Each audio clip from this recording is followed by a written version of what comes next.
Okay. Okay. Ah, I got it. It's nothing. Now, this video is a tad overdue. I'm not gonna lie. It was supposed to come out the day after the top 100 songs, but I got tired. I didn't get any sleep that night, so what I decided to do was be a bit more responsible and productive as an adult, and instead of filming it at 6 in the morning after a night of no sleep already, now I'm filming in the very middle of the night at 3 in the morning, where I probably won't get sleep again. Moment we've all been waiting for, the top 100 albums of the decade. These are the albums that gave me the most pleasure, the most fun experience over the past 10 years, from 2010 to 2019, I'm sorry. Let's not waste any more time, hop right in the list.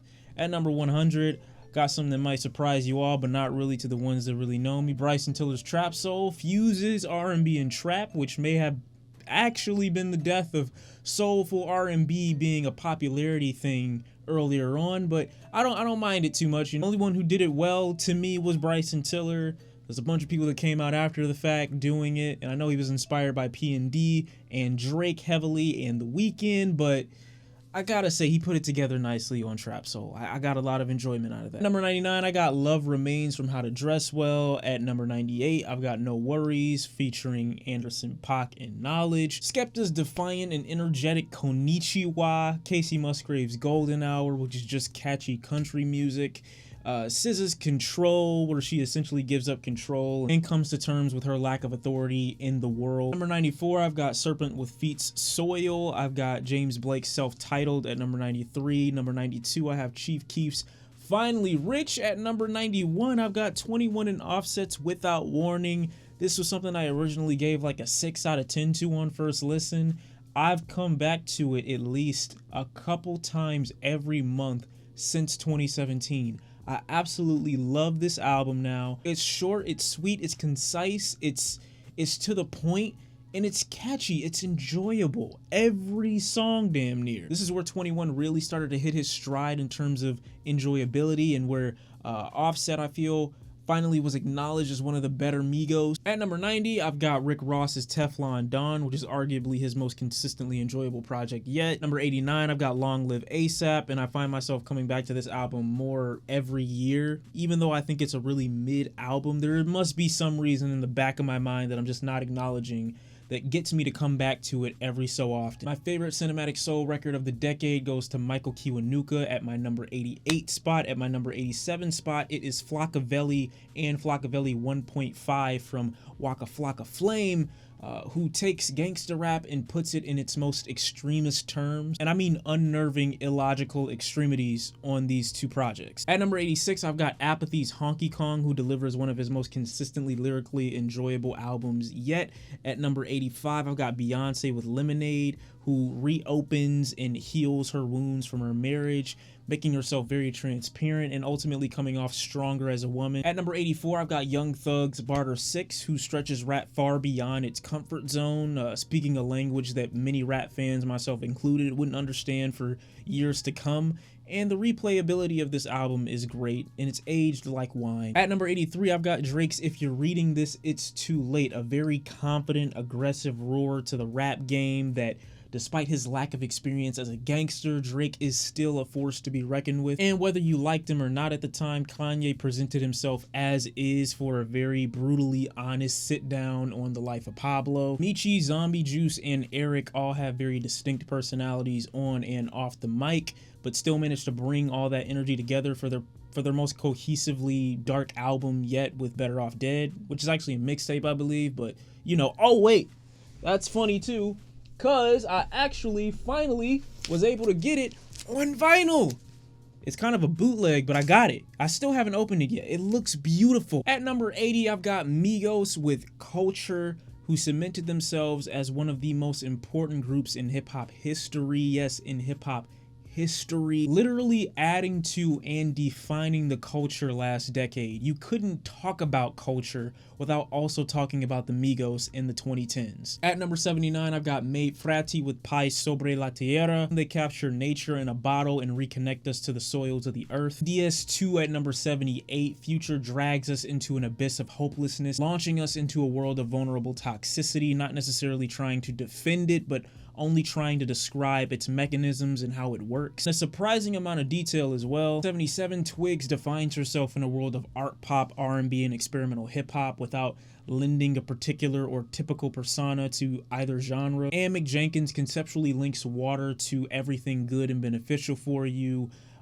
drenched in aquatically produced overtones on the waters. Solange hits us with a cohesive record on life as a black woman in America on a seat at the table. Lord's melodrama is exactly what it sounds like. And Sufjan Stevens takes us back to folk with a tragically intimate tale of curiosity, grief, and paranoia, detailing a lack of motherhood and struggle to hold on to the simplicities of the world that at one point gave him euphoria on Carrie and Lowell. 72, I believe I have Tame Impala's Currents album. Number 71, I believe I have Gorillaz with Plastic Beach.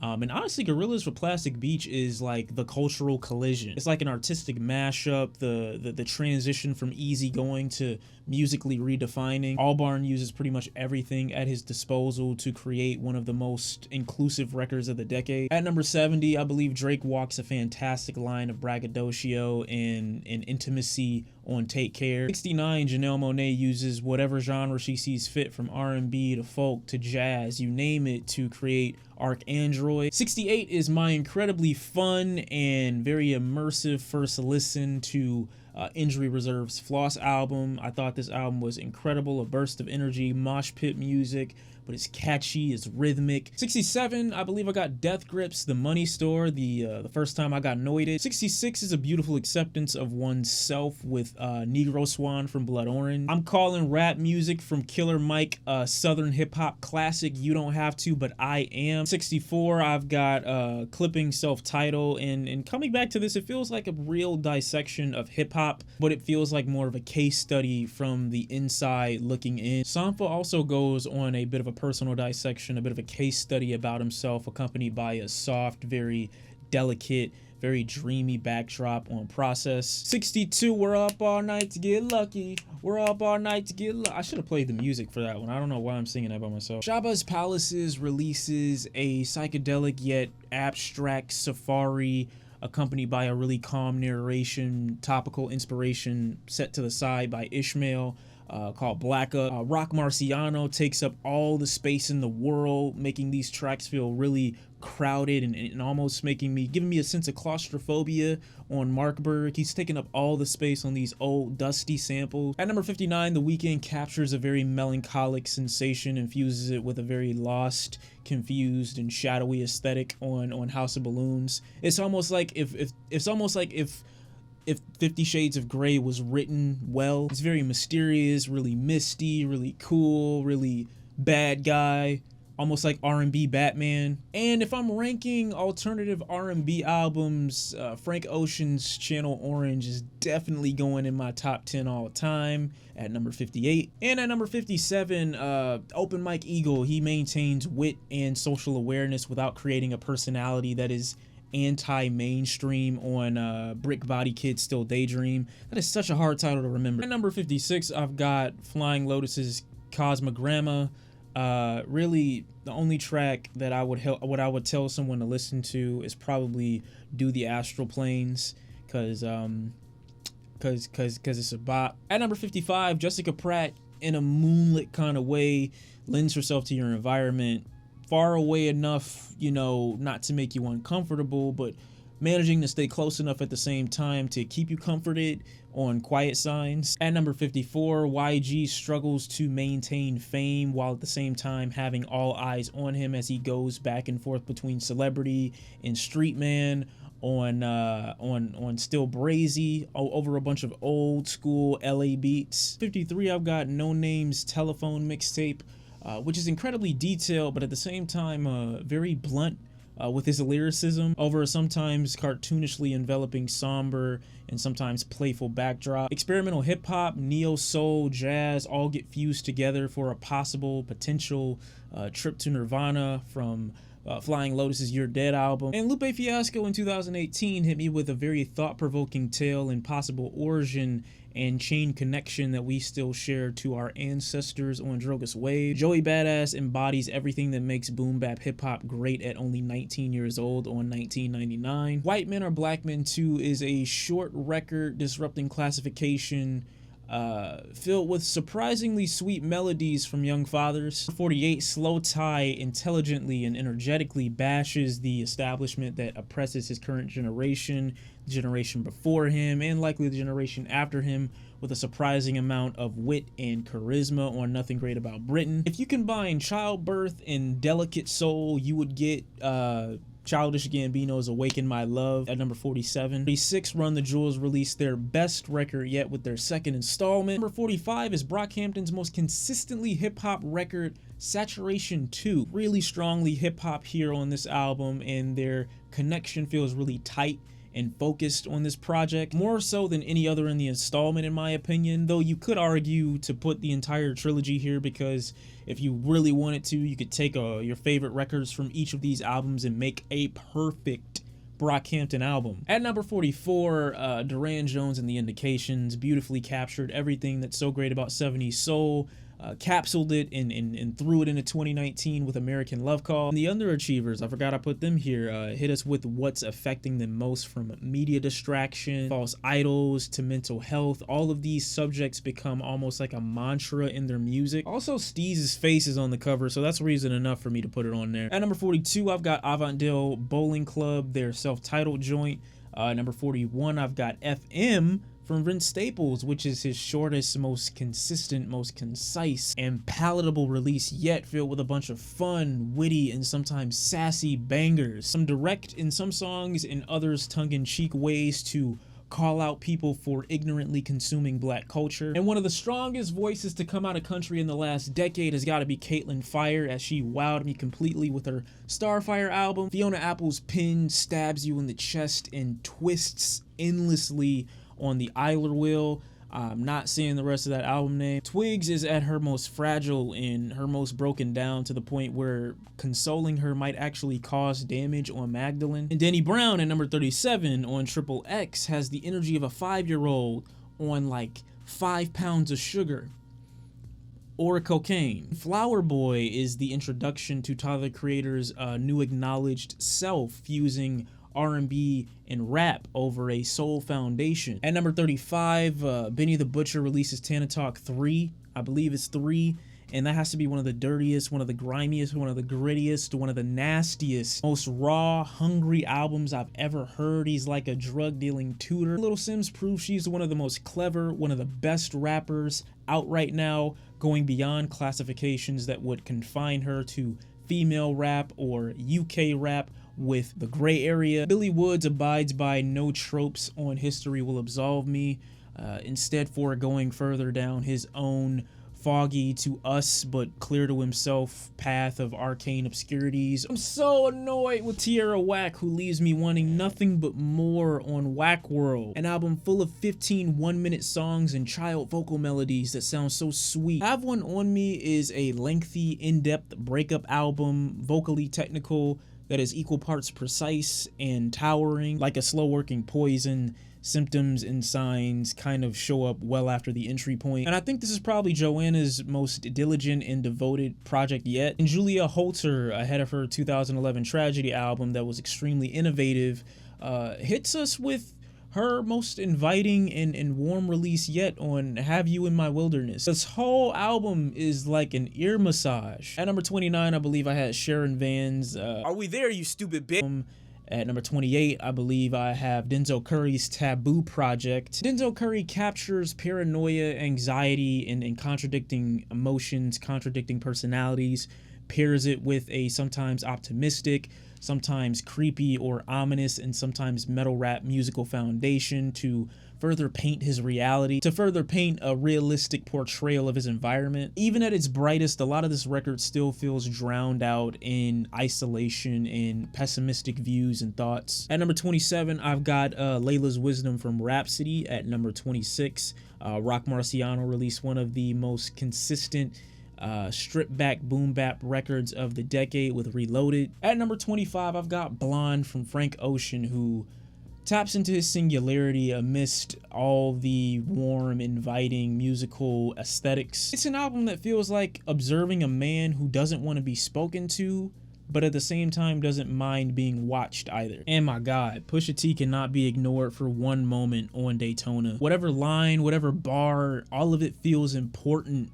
on this album. If you miss it, you feel like you got to go back and reread the whole book. It isn't an often occurrence when an artist can paint themselves as so good at something that despite what they're doing being an obviously bad thing, the thing that they're doing almost becomes a good thing. Dude comes off like an Olympic drug dealer on Daytona. And Isaiah Rashad packs some of his best moments musically and conceptually as he burdens himself with the task of awareness but battles his own demons at the same time on Sylvia Demo. Earl Sweatshirt acknowledges his depression and instead of trying to find a cure, ends up finding further solace in his instability on some rap songs. Losing this dude so young probably made a lot of people forget how strongly the spirit of hip-hop lived in Capital Steez, but his project American Corruption is easily one of the best I've heard this decade. At number 20, I've got David Bowie's Black Star. At number 19, I've got Quelle Chris with Being You Is Great.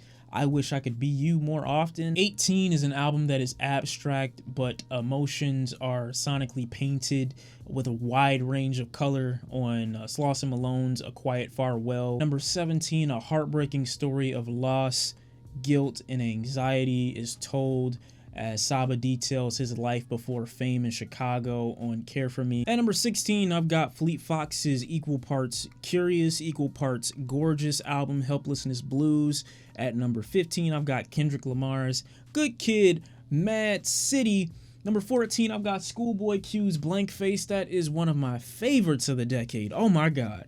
D'Angelo and the Vanguard with Black Messiah. You all know how I feel about this one. Number 12, I got Suzanne Sunfor's Beautiful 10 Love Songs. That to me is just one of the best pop, folk, incredibly vulnerable fusions I've just ever heard, just all time. At number 11, I've got Wise Blood with Titanic Rising, and you know, just roll clip. Sometimes filled with sorrow, sometimes acknowledging a loss of control, sometimes blatantly contradicting her hope in acknowledgement of her reality. Whichever you decide, the listen can make you feel very cosmic, like you're a part of something much bigger. You just don't really want to acknowledge it, because acknowledging that you're a part of something so grand and vast and huge would unintentionally put yourself on a pedestal, which would go against everything that life has taught you. Now we're getting into my top 10 for the decade. At number 10, I've got JPEG Mafia's All My Heroes Are Cornballs. He attempts to normalize humanity and imperfections on this album, attempting to dismantle the commonality and expectation of a rapper, an artist, a person. At number 9, I have Rodeo from Travis Scott. Lord. From the enticing Maria I'm Drunk to the mosh pit attraction of Antidote. From the dreamy angelic vocal performance Casey Hill brings to 90210 to the fuck the rich, fuck the establishment mantra-like singing from Kanye and Travis on Piss on Your Grave. So a side note, Piss on Your Grave is exactly what I would have wanted from Yeezus for a whole album. My favorite moments of the decade are from Rodeo. You know, melodic and hypnotic trap from a non-trap rapper. The subgenre's commonly harsh demeanor replaced with the euphoria that one could only achieve after they've ridden a roller coaster set to the troposphere and levitated there for about a couple hours. A Tribe Called Quest is the equivalent of Kobe Bryant dropping 60 for his final game. Like, they literally showed the world why they deserve to have their names carved into hip-hop history forever. And no one and nothing, no amount of trolling, no amount of jokes, or no amount of anything political disagreement could ever take that away from them. Oh, and the worst part about it, just reminded myself of Kobe again. The worst part about this is they actually both did them in 2016. Kobe dropped 60 in 2016, and A Tribe Called Quest dropped 60 in 2016. In a world where OG rappers can't seem to keep albums below 20 tracks and also done well, Jay-Z comes through with one of his most honest, introspective, and genuine albums to date. Apologies, revelations, moments of forgiveness and understanding promote the perception of incredible maturity and growth on 444. Number 6 is To Be Kind from Swans. Now, admittedly, I became a fan of Swans with this album. I didn't actually know of Swans until To Be Kind came out. Being introduced to them during the Reformation in the 2010s, I came to understand their sound is what you could achieve, or what one could achieve, if we could get a look into the chemical reaction that takes place in the brain as it transitions from sensations and moments of anxiety to a fully realized threat. In the beginning, there's a tide coming in the distance that seems far away enough for you to evade, that eventually grows into an inescapable wall of sound. It's like the visual and sound of a lion's roar in slow motion, the visual and sound of you realizing danger in slow motion, visual and sound of an adrenaline rush in slow motion. Much of To Be Kind seems approachable in its beginning stages, then gradually mood shifts unprovoked from this calm blue sky that you once saw to an alarming bright red. Everything on this album is happening in slow motion for me. Lyrically and sonically, there's like a raw, primitive instinct that flows throughout the entire album, throughout the entire listen, comparable to a growling stomach swelling into a cannibalistic rampage. And it makes me feel like if there is an image of God on this record, I'm being offered as the sacrifice. At number 5, Ka's Honor Killed the Samurai is an album that does little to prove itself necessary. Everything about the album is understated, almost like it doesn't want to be seen or heard. And music like this truly does act as a blessing for those who are attracted to people who do little to stand out. Being transparent, using your past trauma as a backdrop while at the same time not passing yourself off as this unrealistic gangster who could have never fallen victim or fallen prey to the same environment you admit on the same record pained you so. The loops and dusty samples help most of these tracks play like a slow ride in the passenger seat of a late 90s two-door Tahoe through one of Ka's memories. He's like a poet without the competitive spirit of a rapper, so he never feels the need to posture or feels the need to view anyone else's competition, but he constantly repaints himself in his own image, and that's what makes Honor Killed the Samurai such a great listen for me. Number 4, I've got Freddie Gibbs and Madlib's Pinata album. And really all I have to say about this is the two of them at their absolute best to me, at their most consistent, at their most enjoyable. Freddie Gibbs barring everybody on the record up, having a credible amount of features. The features that are here all perform beautifully. The samples that are used and are looped are fantastic. Madlib is at perfect form here, and I've gone back to listen to quite a bit of his solo work, and this is easily one of his best. They brought out each other's strengths 100% on Pinata, and it makes me a little sad that this didn't get the praise and the recognition and the awareness that an album like Bandana did. Not saying that Bandana isn't a great album, but this is like their magnum opus. Kanye West, I hate the term living in your truth, but My Beautiful Dark Twisted Fantasy is literally everything I feel like the world needed at that time.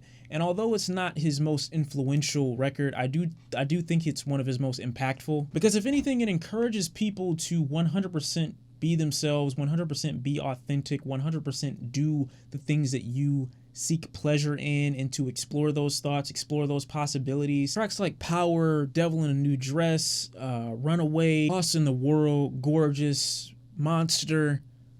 I mean, how you accidentally give Nicki Minaj her best performance? This has to mean something. This might be Kanye's Beautiful Dark Twisted Fantasy, but it encourages listeners to really live in their dreams and explore them. Now, to explain my number 2 pick, I would also have to explain my number 1 pick. So I'm going to get it out of the way now. And it probably is going to surprise a lot of people, especially how much I might bring up race on this channel. But number 2 is going to be Kendrick Lamar's To Pimp a Butterfly. And me putting this at number 2 isn't a slight against the record in the slightest. I think the record at my number 1 spot and the record at my number 2 spot, this To Pimp a Butterfly record, are both 10s. I think they're both fantastic records. To Pimp a Butterfly does such an amazing job using jazz, rap, soul to enforce these ideas of responsibility, struggle, pain, sorrow. The responsibility and the weight that would be on someone's shoulders of, you know, racial awareness, trying to move forward and up in the world, trying to add more value to yourself, while at the same time not trying to see that value as a dollar sign, trying to move forward in the world through means of art, but not trying to be worth just your art, trying not to be pimped through the industry, while at the same time being a man before being black. And it really does, for me personally, beg the question after 5 years of listening, is the music industry the right place for a black artist? Am I helping my community or hurting them by being in the position that I'm in? If I am, do I really want to acknowledge that question, me finally being away from the danger that I used to be in? If I'm not, how do I help that community that I'm so far removed from now due to this lifestyle that's been given to me by the industry that I'm in? How do I help them while not being silenced? How do I help them and entertain them and give them kind of a distraction from their environment and their situation, while at the same time trying to get them to be aware of it? Is it healthy? Is it realistic for me to put that responsibility on myself? Should I think about it at all? Am I doing the right thing if I don't think about it? Am I doing the right thing if I do think about it? It's such a stressful album to listen to. It's so much acknowledgement and work put into a record like that. I sometimes want so badly to just rip the headphones out of my ears when I'm listening to a record off To Pimp a Butterfly, but I feel kind of like Kendrick in the way that if I'm not listening to this or if I'm not hearing it, then I'm ignoring it. And I feel like I am not doing my due diligence to make sure I'm aware of these situations. I've said this before, To Pimp a Butterfly is literally an album where you are being your own spotter in the gym. And you have so much weight on your shoulders. You have so much weight that you're pressing. And if you drop it, there is no one there to save you. Just thinking about it makes me regret not putting it at number 1. But my number 1 spot, which after discussing the importance of a record like this, you'd probably be surprised that I would put something like Atrocity Exhibition as my album of the decade, which I'm going to do for the simple fact that while Kendrick Lamar's To Pimp a Butterfly does, in fact, capsule my experience, Danny Brown's Atrocity Exhibition captures my imagination, and it throws it into an album. Like, Atrocity Exhibition is an album that I will never live. I will never experience what Danny Brown is discussing on Atrocity Exhibition, and that's what makes me want to live through that album more. Are there topics and racial undertones in an album like Atrocity Exhibition? There are. Are there things that you could be made aware of due to the way that Danny Brown is rapping about these issues? You can. But if his wacky, weird delivery doesn't take you out of thinking about any type of responsibility first, the instrumentals that are so jarring and bizarre on this record 100% will. Producers like Black Milk, Playa Hayes, The Alchemist. This album is a drug party that's gone on well beyond its runtime. It's lasted for more than just a couple hours. It's gone into the days and the weeks. Atrocity Exhibition is an album that I can only relate to in my nightmares. This album hits you like a cramp. And I don't believe this is an album that will influence many, because I doubt many people would try to recreate or even show their inspiration from an album like this. This, to me, is what capturing lightning in a bottle feels like. Ridiculously off-the-cuff percussions all over the album, the druggy and very dizzy atmosphere of it all. Listening to it feels like having a fever and a rush at the same time. To stop before I keep going with these unnecessary metaphors is, this is an album that I can enjoy because it's a place that I'll never be. So it makes the album necessary. It has a place of necessity in my life, you know, that listening to it To Pimp a Butterfly, despite its importance, may at the same time make me somewhat sad, may at the same time make me somewhat angry. This is what I feel is creativity at its finest to me. This is what I feel illustrating and painting something and capturing sensations feels like on an album. And I think he did a fantastic job with it. He is my number 1 pick for album of the decade, Danny Brown's Atrocity Exhibition. And that's how I feel about it. I really enjoyed having this little mini talk, this little mini discussion about the music that I enjoyed the most over the last decade. You let me know what your favorite albums were in the comment section down below. Obviously not your top 100, but limit it to maybe your top 5, your top 10. And let me know what you've been listening to over the last decade. This has definitely been a trying decade, but I want to thank everybody, I guess, for tuning in.